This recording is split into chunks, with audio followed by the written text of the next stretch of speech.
Halo semuanya, pada video kali ini kita akan belajar mata pelajaran PPKN. Yuk, mari kita simak. Di video kali ini kita akan membahas submateri B tentang bentuk dan prinsip kedaulatan NRI. Tahukah kamu? Negara Indonesia adalah negara yang berdasarkan atas kedaulatan rakyat. Landasan hukum negara Indonesia menganut kedaulatan rakyat. Yang pertama, yaitu terdapat di dalam pembukaan Undang-Undang Dasar NRI tahun 1945, tepatnya di alinea keempat, yaitu berbunyi, maka disusunlah kemerdekaan kebangsaan Indonesia itu dalam suatu undang-undang dasar negara Indonesia yang terbentuk dalam suatu susunan negara Republik Indonesia yang berkedaulatan rakyat.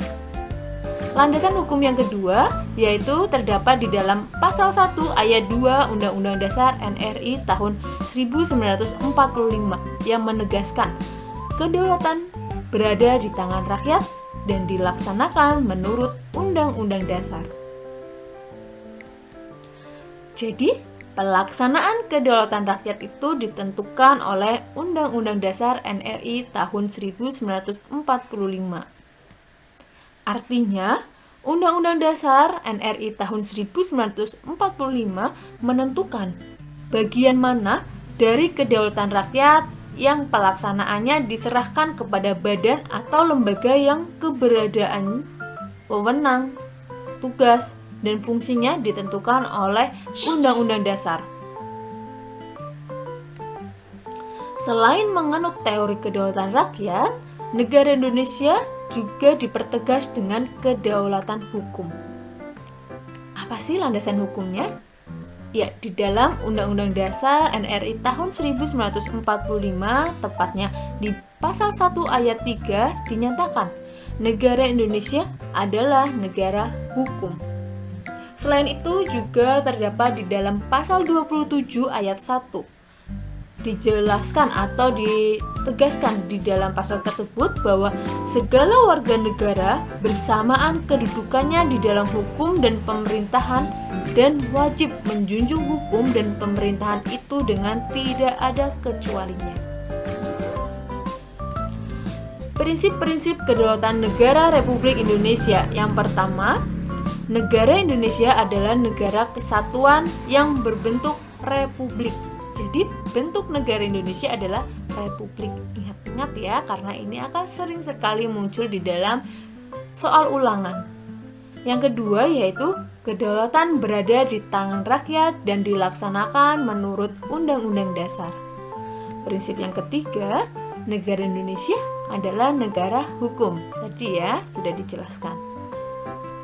Yang keempat yaitu presiden tidak dapat membekukan dan atau membubarkan DPR. Yang kelima, menteri-menteri diangkat dan diberhentikan oleh presiden. Dan yang terakhir, prinsipnya adalah MPR hanya dapat memberhentikan presiden dan atau wakil presiden dalam masa jabatannya menurut Undang-Undang Dasar. Prinsip negara kedaulatan rakyat memiliki hubungan yang erat dengan makna demokrasi. Demokrasi ini berasal dari kata demos dan kratos. Demos adalah artinya rakyat, sedangkan kratos adalah artinya pemerintahan. Secara harfiah, demokrasi memiliki pengertian pemerintahan rakyat.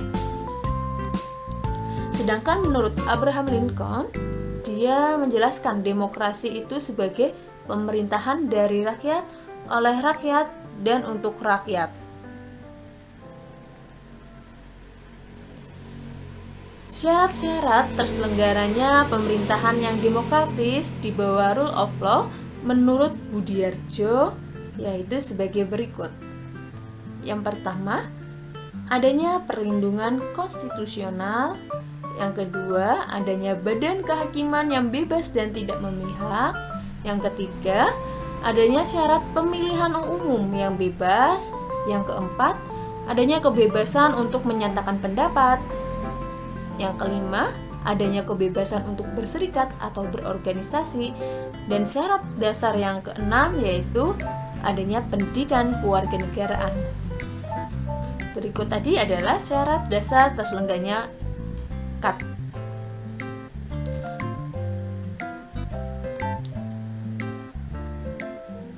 Negara Indonesia adalah negara yang berdasarkan demokrasi Pancasila. Nah, apakah kalian tahu apa itu demokrasi Pancasila? Demokrasi Pancasila memiliki makna demokrasi yang dijiwai oleh nilai-nilai Pancasila sebagai satu kesatuan. Demokrasi Pancasila ini merupakan demokrasi yang sesuai dengan bangsa Indonesia. Kenapa sih demokrasi Pancasila yang lebih sesuai untuk bangsa Indonesia? Karena demokrasi Pancasila bersumber pada tata nilai sosial budaya bangsa yang sudah melekat dalam kehidupan masyarakat sejak dahulu. Asas atau prinsip umum demokrasi Pancasila yaitu pengambilan keputusan harus melalui musyawarah mufakat. Musyawarah mufakat itu apa ya? Apakah kalian tahu? Musyawarah yaitu pembahasan untuk menyatukan beberapa pendapat. Mufakat adalah sesuatu yang telah disetujui sebagai keputusan berdasarkan kebulatan pendapat. Nah, musyawarah mufakat ialah pengambilan suatu keputusan berdasarkan kehendak orang banyak atau rakyat sehingga tercapai kebulatan pendapat. Sudah paham kan pengertian dari musyawarah mufakat? Oke, yang selanjutnya kita akan membahas mengenai perbandingan antara demokrasi Pancasila yang bangsa Indonesia anut dengan demokrasi lain, yaitu demokrasi liberal dan demokrasi sosialis. Oke, agar kalian bisa memahaminya lebih dalam, silakan kalian pause video ini dan kalian simak perbedaan antara ketiga demokrasi ini. Nah, berikut tadi adalah perbedaan antara ketiga demokrasi, antara demokrasi Pancasila, demokrasi liberal, dan sosialis. Jika ada yang ingin ditanyakan, bisa kalian japri Bu Putri di WA ataupun bisa kalian tulis pertanyaan yang kalian tanyakan melalui kolom komentar. Yang selanjutnya yaitu mengenai pelaksanaan demokrasi di Indonesia, yaitu dilakukan dengan dua cara. Yang pertama dengan cara langsung, artinya wakil rakyat ini dalam pemerintahan ditentukan secara langsung oleh rakyat yang memenuhi syarat. Rakyat memilih secara langsung. Contohnya yaitu dalam pelaksanaan pemilihan presiden, wakil presiden, kepala daerah, dan wakil kepala daerah serta pemilihan kepala desa. Pelaksanaan yang kedua yaitu demokrasi tidak langsung. Artinya wakil rakyat yang akan duduk di DPR, DPD, dan DPRD itu dipilih oleh rakyat secara langsung melalui pemilu. Oke, contohnya apa? Yaitu adanya lembaga perwakilan rakyat. Lembaga perwakilan rakyat itu ada DPR, DPD, dan DPRD yang bertugas menyampaikan aspirasi dan amanat rakyat dalam pemerintahan.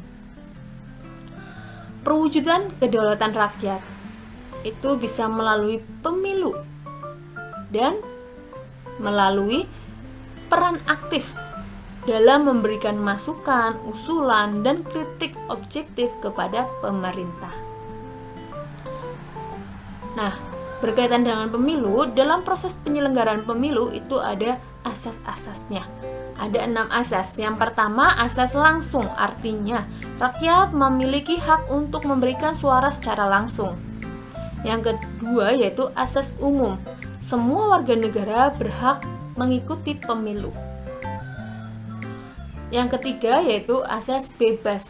Warga negara memiliki kebebasan untuk menentukan pilihannya tanpa paksaan.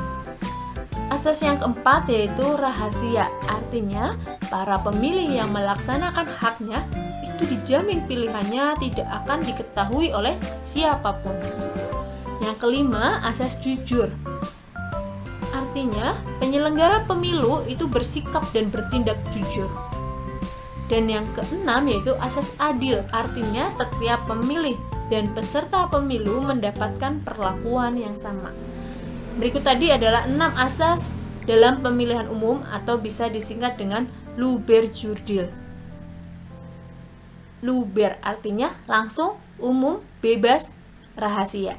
Jurdil artinya jurdil, kepanjangan dari jujur dan adil. Oke, berikut tadi materi kita pada pembahasan pertemuan kali ini. Sampai bertemu lagi pada video berikutnya. Terima kasih.